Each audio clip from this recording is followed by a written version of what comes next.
안녕하세요. 오늘은 사회학 프로젝트 하도록 하겠습니다. 바로 이제 우리가 내용은 잘 알고 있지만, 뭐라고 부르는지를 잘 모르고 있었을 법한 내용인데, 바로 이제 라벨링 이론이라고 부르는 거에 대해서 말씀을 드리려고 합니다.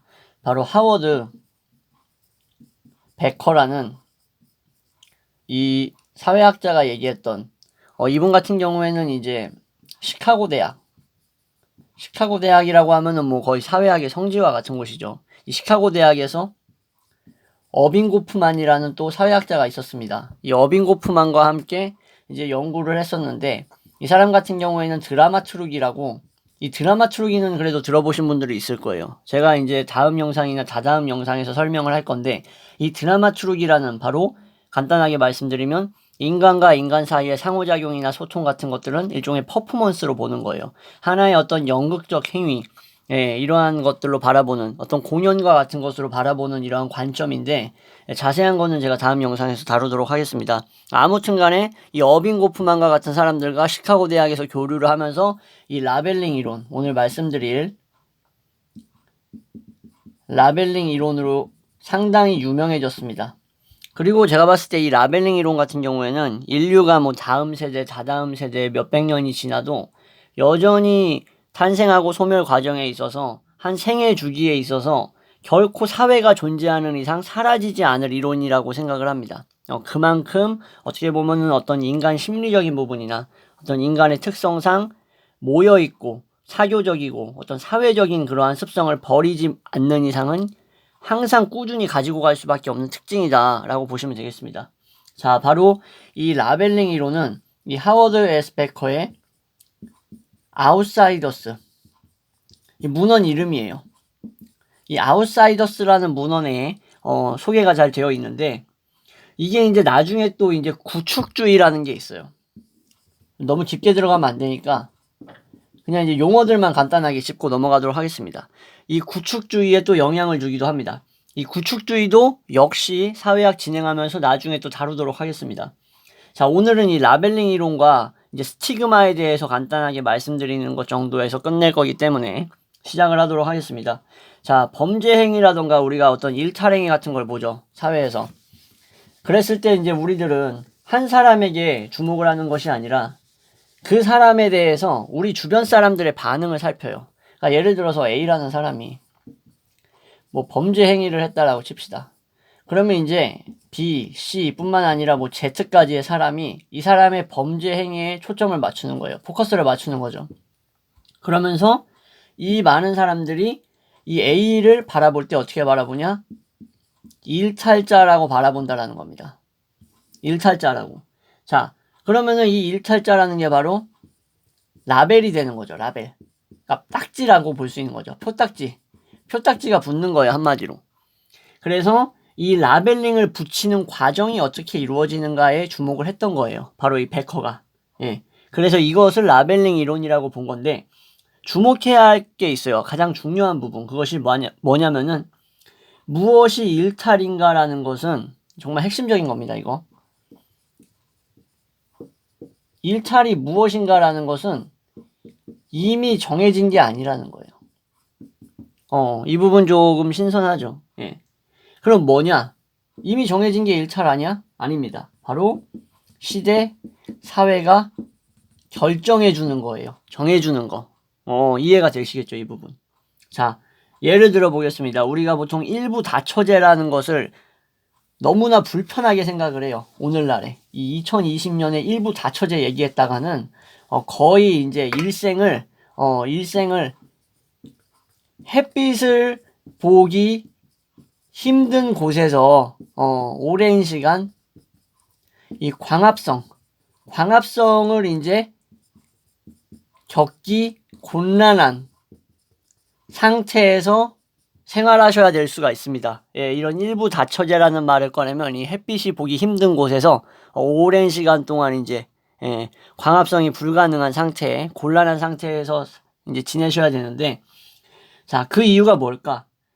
우리는 이제 보통 원시 시대나 진화 심리학적으로 봤을 때 이 그 무리에 있어서 어떤 족장이라든가 아니면 이제 부장이라고 하니까 회사 생각나네. 뭐 부족장, 뭐 이러한 존재들, 한마디로 우두머리나 이러한 리더 같은 사람들은 항상 사냥을 하고 그러한 고기들을 가장 많이 챙겨왔어요. 그죠? 그래서 그러한 것들을 이제 자기가 이루고 있는 부족원들에게 뿌려주면서 어떤 자기의 권위 아니면은 자기의 어떤 우두머리로서의 지위와 명예를 유지했습니다. 그러면은 이러한 우두머리 같은 경우에는 이 우두머리 같은 경우에는 당연히 부족에 있는 여자들이 있죠. 부족에 있는 많은 여자들이 이 우두머리를 어떻게 생각했을까? 아, 이 우두머리에게만 붙어 있으면 내가 키우는 자식과 내 재산들 그리고 나의 안정과 안녕이 보장된다라고 생각을 했겠죠. 그렇기 때문에 당연히 이런 집단의 우두머리나 일종의 알파메일이라고 부르는데 이러한 애들한테는 항상 이렇게 첩이나 아니면 처가 많았어요. 예. 이게 우두머리의 어떤 개인적인 차원에서의 어떤 성욕, 이런 뭐 섹슈얼 디자이어를 떠나서 그냥 이 진화심리학적으로 여성이 추구하는 어떤 이러한 안정적인 욕구와 그리고 이 남성의 어떤 성향, 그러한 어떤 남성적이고 어떤 강한 모습으로 이끌고 리딩하는 이러한 성향이 시대가 아무리 변해도 방법만 조금씩 달라졌지 그 본질은 그대로 간다라는 거예요. 그러면은 결국에는 이 사람이 아내고 또 이 사람도 아내고 뭐 이 사람은 뭐 처고 뭐 몇 번째 부인이고 이런 거는 여자들 입장에서 큰 상관을 안 했던 시기라는 거예요. 왜 상관이 없었냐? 바로 사랑이라는 감정보다 뭐가 우선시했냐?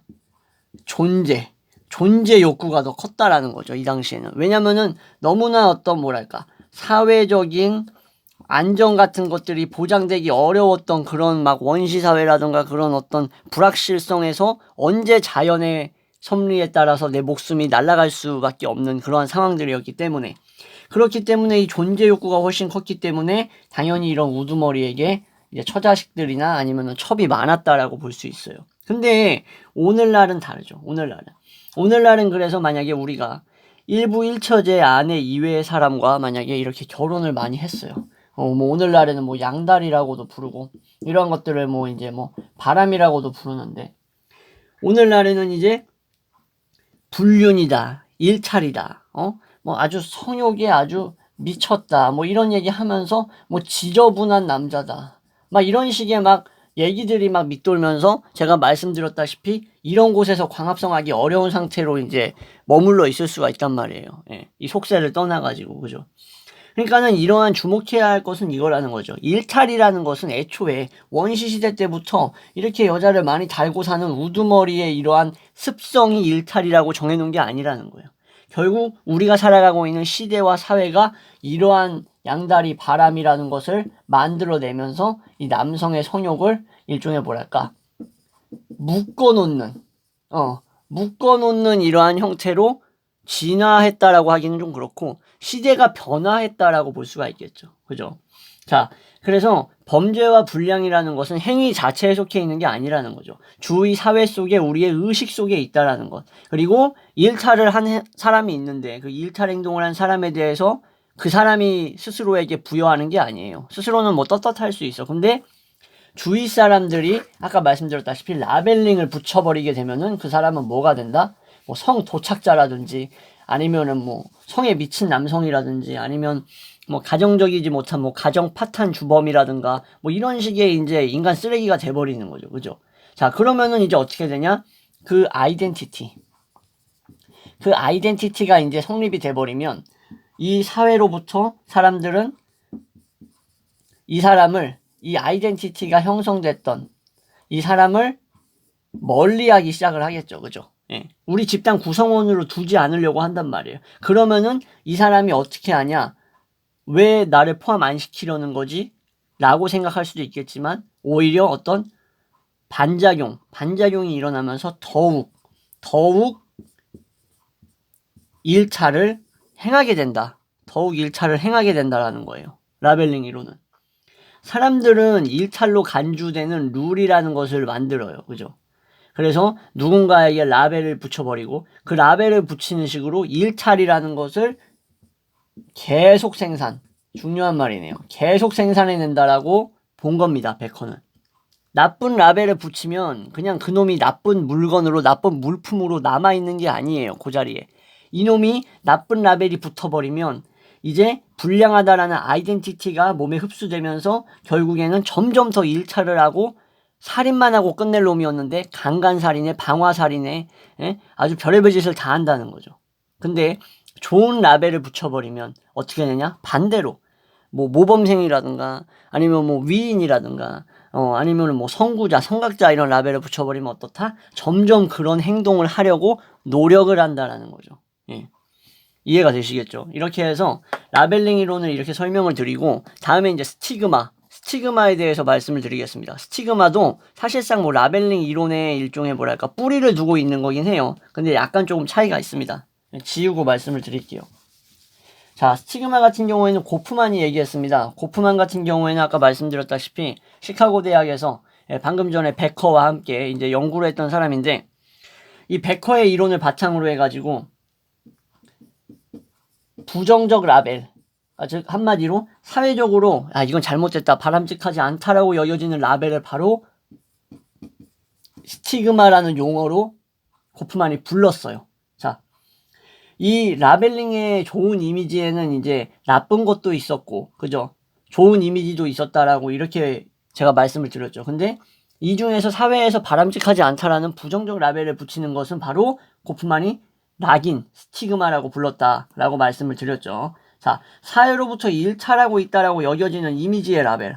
저 자식은 뭐 이렇게 막 폭력적이고 막 자기밖에 모르고 막 지독하고 감정에 충실하고 정말 저 사람은 나쁜 사람이다. 와, 정말 이해타산적이다, 계산적이다, 잔인하다, 막 이런 식의 라벨을 붙이는데 고프만에 따르면 이렇습니다. 그러니까 주의와 다른 특징이나 속성을 가지고 있는 사람들 있죠. 우리나라 보면은 많죠. 어느 나라이든 마찬가지겠지만 뭐 일본 같은 경우에는 이런 거를 일종의 개성으로서 존중을 하기는 하지만 우리나라 같은 경우에는 이런 특이성을 갖고 있거나 독특한 사람들을 잘 못 봐요. 제가 봤을 때는 이러한 부분이 우리나라의 발전을 상당히 저해하고 있다고 생각을 하는데 이렇게 주위에 나와 다른 특징을 가지고 있고 나와 다른 속성을 가지고 있는 사람을 독특하고 특이하다라는 걸 넘어서 이상한 인간으로 치부하기도 합니다. 뭐 부적응자라고 부르기도 하고. 제가 이러한 얘기를 하는 데 있어서 조금 뭐랄까 감정이 조금 실릴 수밖에 없는 게 저도 되게 특이하고 독특한 이런 사람이잖아요. 그죠? 어느 누가 집에 와가지고 공부를 합니까? 그것도 무슨 뭐 자격증을 따려는 것도 아니고 더 좋은 걸로 취업하려는 것도 아니고 나의 본질과 자아 실현과 내적 성장과 나라는 인간이 얼마나 위대한 인간인지 스스로한테 증명하기 위해서 공부를 한다라는 거 진짜 미친놈이라고 생각하죠, 사람들은. 예. 유튜브 보거나 뭐 다른 짓 하거나 하면서 시간 채우기도 바쁜데 그런 고리타분한 일을 왜 하냐라고 하니까 저는 그 사람들이 봤을 때 이상한 놈, 사회 부적응자 그런 식으로 치부될 수가 있는 인간이라는 거예요. 예, 뭐 잘 못 어울리는 인간, 사회 흐름을 모르는 인간 이런 식으로. 근데 이러한 특징 자체가 제가 말씀드렸다시피 바로 이러한 특징 자체가 스티그마다라고 생각할 수가 있겠는데 여기서 좀 놀라운 게 있습니다. 그럼 내가 갖고 있는 이러한 특이성이나 아니면 독특함이 스티그마 아니라는 거예요. 예. 그럼 고프만이 얘기했던 스티그마는 뭐냐? 이러한 특징들 때문에가 중요합니다. 이러한 특이성 때문에 사람들이 기피하는 사회관계가 유발된다라는 거예요. 네, 다시 말씀드릴게요. 속성과 특징 자체는 이것 자체는 스티그마가 아니라는 게 상당히 중요해요. 그러니까 제가 이러한 습성을 가지고 있는 인간이라는 건 스티그마가 아니라는 거예요. 낙인이 아니라는 거예요. 그러니까 한마디로 스티그마라는 것을 가진 사람이라는 것은 존재하지 않는다라는 거예요. 그러니까 낙인적인 존재, 낙인적 존재는 존재하지 않는다. 그러면 뭐다? 중요한 것은 낙인 찍는 행위만이 존재한다라는 거예요. 예. 사회 속에서 어떤 특정 속성과 특정 특징을 차별한다라는 거죠. 예. 예를 들어서 이제 뭐 이런 게 있겠죠. 뭐 개고기를 왜 먹냐고 옛날에 그 프랑스 여배우가 얘기를 했었던 것 같은데 이름이 브리짓 바르도였나? 아마 그런 거는 기억을 아주 그냥 생생하게 기억해. 마치 어제 일어난 일처럼.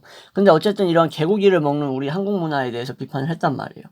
자, 그러면은 이제 외국 사람들이 봤을 때 개고기를 먹는 인간이 가지고 있는 그러한 특징보다도 실질적으로 그러한 유럽인들이 우리나라의 개고기를 먹는다라는 그 자체, 이해되시겠죠? 그 사람들이 생각하고 있는 그러한 사고방식으로 인해서 개고기를 먹는 한국인을 피할 때, 기피할 때, 이럴 때 스티그마가 된다라는 거예요, 한마디로. 사회가 만들어낸다라는 거죠, 한마디로. 낙인 찍힌 사람에 대한 이러한 사람과 집단에 대한 편견을 사회가 정당화하고 있다라는 거죠, 한마디로. 예. 뭐 예를 들어서 이제 이러한 특징을 볼 수 있는 게 종교로 따지면 아쉽지만 이 종교입니다. 저는 뭐 이제 교인들에게 있어서 무슨 뭐 칼을 겨누거나 뭐 총으로 쏘려고 하는 게 아니라 그들을 저격하는 게 아닙니다, 한마디로. 실제로 안 그런 분들도 있겠지만 이제 이런 부분들에 이런 종교에 이제 종사한다라고 표현을 하는 건 좀 웃기긴 한데, 종사하고 계신 분들의 많은 분들이 실질적으로 이 유일신이라는 특징이 있죠. 이것 때문에 상당한 어떤 배타성을 많이 띠게 돼요. 이게 이제 배타성을 띈다라는 것은 저는 다른 말로 표현하면은 무식하다라는 것과 동일어라고 표현합니다. 동일어라고 생각을 해요. 동일하다. 무식하면 배타적입니다. 예. 이거는 진짜 불변의 진리야. 이건 제가 목숨 걸고 얘기할 수 있어. 배타적이라는 것은 무지의 다른 말이에요. 무식의 다른 말. 근데 유일신이라는 것에 너무 심취한 나머지 배타성을 띠고, 그럼으로 인해서 우리 종교 말고는 다른 종교는 전부 다 위험한 종교다라고 얘기를 하는 경우에, 자, 이렇게 돼버리면 어떻다? 그리스도교가 아니면 사회생활이 어려워지게 된다. 이러면 그리스도교 말고는 안 좋은 종교다, 전부 다 잘못된 종교라고 생각한다라는 것 자체. 그래서 그렇지 않은 뭐 불교, 이슬람교, 뭐 힌두교를 피한다. 그러면 이제 그게 스티그마라는 거죠. 스티그마. 이해가 되시겠죠? 스티그마인 낙인적 존재는 없다. 다시 정리하면. 그리고 스티그마를 유발하는 특이성과 특징이라는 것은 없다라는 거예요. 중요한 건. 개고기를 먹는다라는 게 스티그마를 유발하는 특징은 아닌 거예요. 다만 사회 구성원들, 특히 유럽인들이 우리나라가 개고기를 먹는다라는 사실을 낙인화시킬 때 그것이 스티그마가 된다라고 정리를 하면 되겠습니다. 자, 이렇게 해서 말씀드렸던 베커의 라벨링 이론으로부터 시작해서 거기서 뿌리를 딛고 이제 이파리가 피어져 나왔던 그 스티그마, 거기서 이제 흘러나왔던 일종의 지류인 스티그마까지 알아봤습니다. 다음 시간에는 이제 드라마투르기는 아니면 아까 말씀드렸던 구축주의 말씀드렸죠. 드라마투르기가 아니라 그 라벨링 이론 얘기하면서 구축주의나 그쪽에 대해서 말씀을 드리도록 하겠습니다. 시청해주셔서 감사합니다.